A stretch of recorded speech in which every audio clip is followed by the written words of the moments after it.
Magandang araw po sa ating lahat. Narito ang update sa lagay ng panahon ngayong Martes, March 12, 2024. Sa ngayon, amihan pa rin ang umiiral sa ilang bahagi ng Luzon ngayong araw habang mainit na panahon pa rin ang aasahan sa natitirang bahagi ng ating bansa at dahil naman ito sa umiiral na easterlies.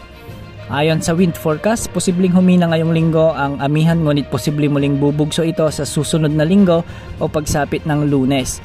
Mananatiling maalinsangan naman ang panahon sa malaking bahagi ng bansa hanggang sa mga susunod na araw. Sa ngayon, mababa naman ang posibilidad na magkaroon ng anumang sama ng panahon gaya ng low pressure area at bagyo at wala rin tayong nakikitang anumang cloud clusters sa loob ng ating Philippine Area of Responsibility na pwedeng makaapekto sa ating bansa sa loob ng 3 hanggang 5 araw. Samantala, posibleng magtapos na ang El Nino sa bansa pagsapit ng Hunyo ngayong taon, ngunit inaasahan na bababa pa rin ang aasahang dabi ng pag-ulan pagsapit ng buwan na ito. Posibleng makaranas ng drought o matinding tagtuyot ang maraming lugar sa bansa, kaya pinapayon natin ang ating mga kababayan na magtipid ng tubig. Samantala, inaasahan din na muling iiral ang La Nina sa bansa ilang buwan lamang pagkatapos ng El Nino.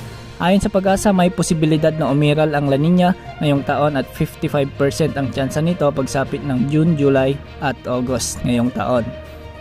At dahil dito, ang Pag-asa ENSO Alert and warning system ay itinaas na sa La Nina Watch. Ngayong araw sa Luzon, may mga inasang pag-ulan sa malaking bahagi ng Cagayan Valley, Aurora, Quezon, kasama ang Polillo Islands, ilang bahagi ng Bicol Region at Camarines Provinces dahil sa epekto ng easterlies. Asahan din ang maulap na kalangitan na may mga tsansa na mahinang pag-ulan sa bahagi ng NCR, Cordillera Region at Central Luzon. Maging alerto sa banta ng mga biglang pagbaha at pagguho ng lupa. Sa Visayas, Palawan kasamang Calayan Islands ay mababa ang tsansa ng mga pag-ulan ngayon maliban na lamang sa mga isolated rains sa ilang bahagi ng Leyte, Samar, Cebu at Bacolod. Nadulot naman ng mga localized thunderstorms o ng easterly. Sa Mindanao may mga inaasang mahinang pag-ulan din ngayong araw sa eastern section ng rehiyon, lalo na sa Surigao del Sur at Surigao del Norte. Kasama na rin dito ang Siargao Island. Magiging bahagyang maulap hanggang sa maulap naman ang papawirin sa natitirang bahagi ng Mindanao at posible rin ang mga isolated rains sa may Zamboanga Peninsula at Davao Region. Ngayong araw posibleng umabot sa 42 degrees Celsius ang pinakamataas na heat index sa may General Santos City sa Mindanao.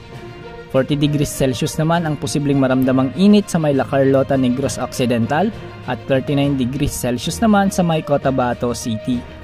Ganito rin ang heat index na aasahan sa Gatbalogan, Western Samar, Dagupan City, Pangasinan at sa Naiya, Pasay City.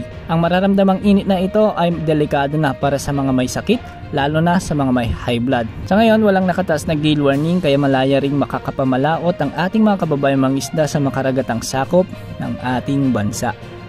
Yan ang update sa lagay ng ating panahon. Maging handa sa bawat oras dahil minuminuto ay nagbabago ang panahon.